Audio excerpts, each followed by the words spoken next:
একদিন ফেরাউন তার প্রধানমন্ত্রী হামানকে বলল, দেখো বন্ধু, আমাদের জীবনে কত উত্থান এবং পতন ঘটল। নিজের বুদ্ধির বলেই আমি আজ মিশর সাম্রাজ্যের বাদশাহ হতে পেরেছি। জীবনে কোনোদিন যা কল্পনাও করতে পারিনি তা আজ বাস্তবে পরিণত হলো।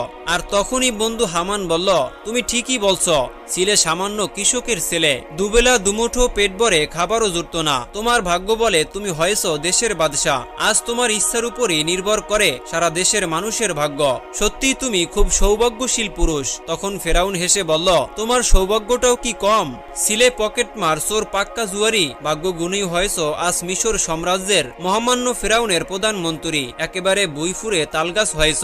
তখন এই কথা শুনে হামান বলল, আমরা দুজনেই ভাগ্যবান। তাই তো সেদিন দৈব বলেই নিজের দেশ ছেড়ে তুমি আমার কাছে এসেছিলে। আমরা দুজনে মিলে কঠোর পরিশ্রম করেছি, তাই আজ সে শ্রমের মর্যাদাও পেয়েছি, উন্নতির চরম শিখরে পৌঁছে গিয়েছি।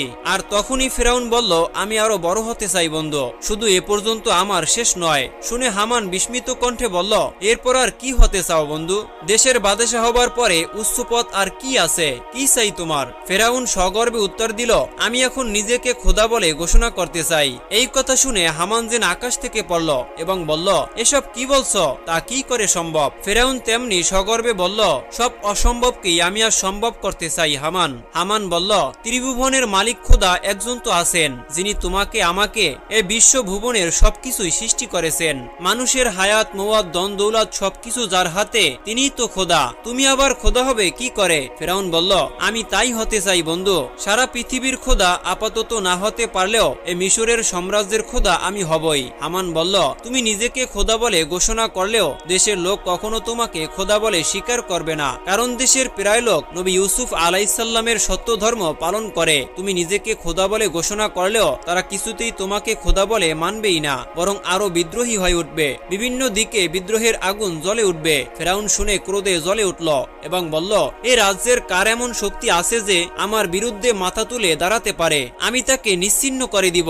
তখন হামান হেসে বলল, ধীরে বন্ধু ধীরে, অত জোরে লাফ দিলে ঠ্যাং ভেঙে যাবে। সারা দেশের লোক যদি তোমার বিরুদ্ধে খেপে উঠে, তাহলে তুমি কজনকে দমন করবে আর কজনকেই বা শাস্তি দিবে? এই কথা শুনে ফেরাউন হতাশ কণ্ঠে বলল, তাহলে আমার এই উচ্চ বিলাস কি পূর্ণ হবে না বন্ধু?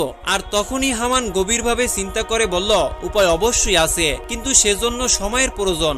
দেশে যতদিন পর্যন্ত শিক্ষিত আর জ্ঞানী লোক থাকবে ততদিন পর্যন্ত তোমার কাজ সিদ্ধ হবে না। আর তখনই এই কথা ফেরাউন শুনে ফেরাউন জিজ্ঞাসা করল, দেশের শিক্ষিত আর জ্ঞানী লোকদেরকে কি করে নিরস্ত করা যাবে? আর তখনই হামান বলল, যত অনার্থের মূল হলো ওই বনি ইসরাইল সম্প্রদায়, এরা নিজেরাও শিক্ষিত আর ধর্মপরায়ণ। ফেরাউন জিজ্ঞাসা করল, তাহলে কি উপায়ে শিক্ষিত লোকদেরকে দমন করা যায়? আর তখনই হামান হেসে বলল, যারা শিক্ষিত আর জ্ঞানী হয়ে গেছে তাদেরকে দমন করার কোনো প্রয়োজন নেই। আমাদের কর্তব্য হবে দেশে যাতে ভবিষ্যতে কোনো লোক শিক্ষিত হতে না পারে, সে চেষ্টাই আমাদেরকে করা উচিত। আর তখনই ফেরাউন বলল, তাতে কি বা ফল হবে? হামান বলল, ফল অবশ্যই হবে। দেশের সর্বত্র লেখাপড়া বন্ধ হয়ে গেলে কয়েক বছরেই সব লোক মূর্খ হয়ে যাবে। তখন তাদেরকে যা বোঝানো যাবে নির্বিবাদে তারা তাই মেনে নিবে। তারপর হামানের যুক্তি মতোই পাপাত্তা ফেরাউন পরদিন কঠোর আইন প্রণয়ন করে দেশের সর্বত্র ঘোষণা করে বললেন, আজ থেকে মিশরের যাবতীয় স্কুল, কলেজ, মাদ্রাসা